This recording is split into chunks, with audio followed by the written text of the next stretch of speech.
नमस्कार, माझं नाव जीविका रमेश मस्के. मधुर होती जनजीवानी, अशी जन्मली तत्वज्ञानी राणी. गाजवल्या दिनी दिशादाही, त्यांच्या उत्तुंग कार्याला खरंच सीमा नाही. सत्तेचा मंत्र व विकासाचे तंत्र वापरून ज्यांनी भारतभर अनेक विकास कामे केली.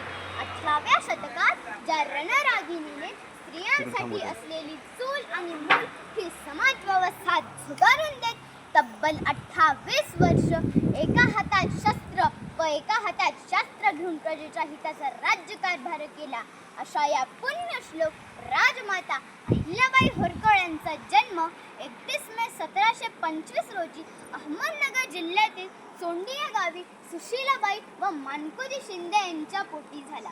अहिल्याबाई लहानपणापासूनच अतिशय हुशार व चाणाक्ष होत्या.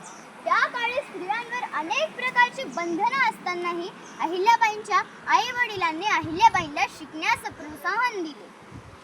माळवा प्रांताचे सुभेदार मल्हारराव होळकर यांचे सुपुत्र खंडेराव होळकर यांच्याशी अहिल्याबाईंचा विवाह लावून दिला. अहिल्याबाईंच्या जडणघडणीत त्यांचे सासरे मल्हारराव होळकर यांचा सुद्धा सिंहाचा वाटा होता. अहिल्याबाईंच्या वैयक्तिक आयुष्यात आलेल्या अनेक बलाढ्य संकटांचा परिणाम आपल्या राज्यकारभारावर कधीही होऊ दिला नाही. माळवा प्रांत गिळंकृत करण्यासाठी 50,000ची फौज घेऊन आलेल्या राघोबाला अहिल्याबाईंनी पत्र पाठवून सांगितले की जर रणांगणात मी हरले तर मला कोणीही काही म्हणणार नाही, परंतु तुमचा पराभव माझ्याकडून झाला तर राघोबा पेशवे एका स्त्रीकडून हरल्याची इतिहासात नोंद होईल. पत्र वाचताच राघोबा पेशव्यांनी माघार पत्करली. आपल्या शत्रूला रणांगणात पराभूत करण्यापूर्वी त्याच्या मनात पराभूत करायचं असतं, हे मानसशास्त्र अहिल्याबाईंना अवगत होते.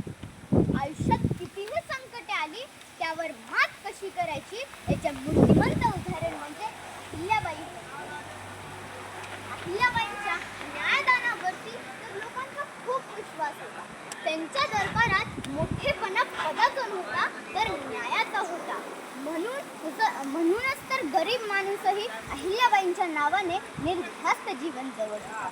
गोरगरीब जनतेच्या सोयीसाठी अहिल्याबाईंनी विविध तलाव खोदले, 12 घाट बांधले, शेकडो मंदिरांचा जीर्णोद्धार केला. गायींना चारा, माशांना भाकर व मुंग्यांना साखर देण्याची व्यवस्था केलेल्या अहिल्याबाई होळकर यांचा राज्यकारभाराचा दर्जा किती उच्च कोटीचा होता हे समजते. म्हणूनच तर त्यांची कार्याची तुलना इंग्लंडची राणी एलिझाबेथ, रशियाची राणी कॅथरीन द ग्रेट व डेन्मार्कची राणी मार्गरेट यांच्याशी थोर ब्रिटिश लेखक लॉरेन्स यांनी केली आहे. अशा या लोककल्याणकारी राणीला जयंतीनिमित्त माझा मानाचा मुजरा.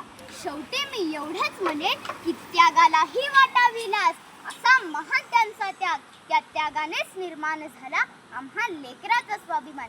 जय हिंद, जय महाराष्ट्र, जय मल्हार. थँक्यू.